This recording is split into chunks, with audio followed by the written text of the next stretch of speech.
Good morning. It's Harvey Jackson.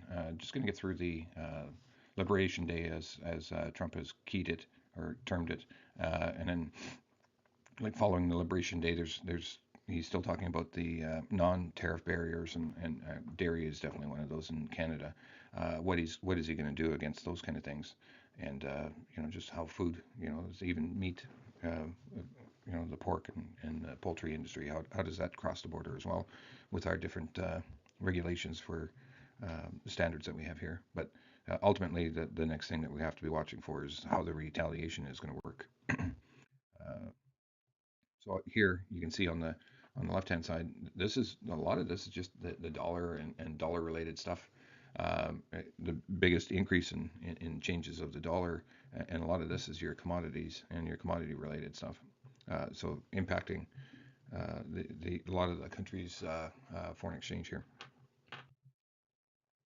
Uh, here's your here's just a different way of laying out some of the graphics that I've been talking about. But here's your deficit versus surplus. These countries over here are kind of a little pissed off as well because, uh, especially United Kingdom and Australia, they still got a 10% tariff on that blanket tariff that went across everything, and they're not too happy about that because it was supposed to be reciprocal, and here we are. They actually are not. They got treated as if they're the same as all the rest. Here's just the layout of some of the countries that are heavily impacted. You can see some of these countries here, and even some of the other countries where China flows through to get to the U.S. They were tariffed pretty heavily because they know the Chinese game of how they're getting products into the U.S. as well by just kind of going through another country. Um, this is a uh, uh, uh, graphic that I've showed you probably a few days in a row. So I'm surprised it shows up again. But the baseline tariff is the one that kind of surprised everyone. And then you can see here China's actually at a 54% tariff, and EU's at a 20%, and Japan at 24, South Korea at 25. So and they are pretty strong trading partners, and they still got tariff pretty heavily. Just European tariff winners and losers. So you can see that their stock market and goods got hit pretty hard. Some of the food actually is maybe in a better position. This is the narrative that I'm going down. So this is uh, maybe a way that a lot of the foreign exchanges are going to play this. They're going to maybe do some work to maybe push down their currencies. But you can see just the safe haven. This is the U.S. dollar has basically been less in favor, and of course it went to gold, and we know we've talked about that in the past. But and then you got the yen and the Swiss franc is actually as far as an actual currency where people are putting their money. So this is the what we're uh, potentially going to look at. These guys could be maybe a dollar influencer to try to cheapen up their dollar to maybe offset some of that the tariffs that got imposed, and I think that's very likely going to end up happening. And you can see the effect of the dollar. Palm oil fell apart. No, it wasn't them that got hit directly, but the other veg oils definitely got hit. S&P oil slumps, and that was a big drop. It went from 71 down to 68, so a 4 percentage point drop. I don't expect it to stay there. I don't know that for certain, but let's have a look at that. So canola actually maybe the biggest beneficiary of this because nothing as of right now, and I'll say it that way, nothing as of right now is impacting it. So if we look at it, so canola is up on the front month 16, back month 7, rapeseed is down, soybean oil is down 1.12 cents at this point, and all the other commodities are down. Well, rather than going through each one specifically, let's have a look at the chart.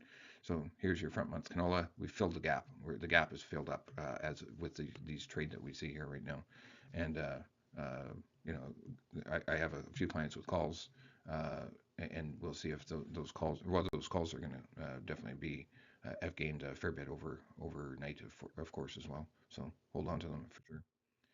Just November contract, if we're to re-enter, we're probably looking at the $700 value, somewhere in there. And put in a tight stop loss below this market, of course. Here's your just November contract. Oh, the previous slide was July, sorry. And November filled the gap as well. So now we're finally at the gap fill. Here's your European rapeseed. We've had some big volatile days, so it's down slightly here, but it's still a great move that we've seen. Uh, not not quite as impacted, but we're looking at let's call it a $170 differential. So it's pulled back a fair bit back in the last week here. Soybean oil, we've had that fantastic run. It pushed us all the way up to the 40, 48 and a half cents. Here's just a comparison with canola on the left hand side in blue, where the price was with the oil being at these prices. So you can see we were at, let's call it 685, 680 when the oil was at these values and higher. So we still have a little bit of room to go. And if you drag that back farther, it shows even more strength. Here's your palm oil. We had a couple of gaps. We're maybe filling the gap on this little bit of move down, but it almost tried to make new higher highs, but it didn't quite make it. But here's your crude oil. It fell apart, and that's that big drop. And yet, when I look at the Canadian Select, and you got to remember, there's still a tariff on it.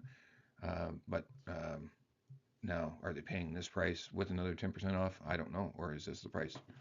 I'm not certain how that tariff thing is working out on the Canadian Select because it's almost an artificial uh, pricing mechanism. It's just based off the West Texas with a percentage off. So yeah. Anyway, Canadian dollar has really done nothing. You can say that it did, but it's still in the range. Crude oil or your soybean meal is trying to get back to its lows that it's made. It's getting really cheap. Let's have a look at wheat here. Um, Pulled back for the last few days here. Your short-term moving averages are kind of keep putting a lid on it. It's still pretty strong support down here as of right now. But anything can happen. But wheat is a world traded commodity, and it not a whole lot goes to the U.S. But U.S. Currency and stuff like that do affect it. That's for sure. And obviously no trade wants to go to the U.S. at the moment. Your hard red winter, still like I said, it's at the bottom here. Here's your Chicago. Your milling wheat, it's still grinding lower here as well, and your corn. So that's your corn drop off. I fully expect to see more corn downside, especially when you look at this chart. You can actually fall some more down here. So if we're looking at corn, we may want to buy some puts here, or just go short. If you're growing corn, I think we might have to take some more protection. Just looking at that chart by itself in isolation. Next report, and other than Trump continuing to put out more news on tariffs, I would expect that the non-tariff barrier stuff will be coming out here soon as well. I don't know if he put a date on that, but he'll be rolling that out as he sees fit.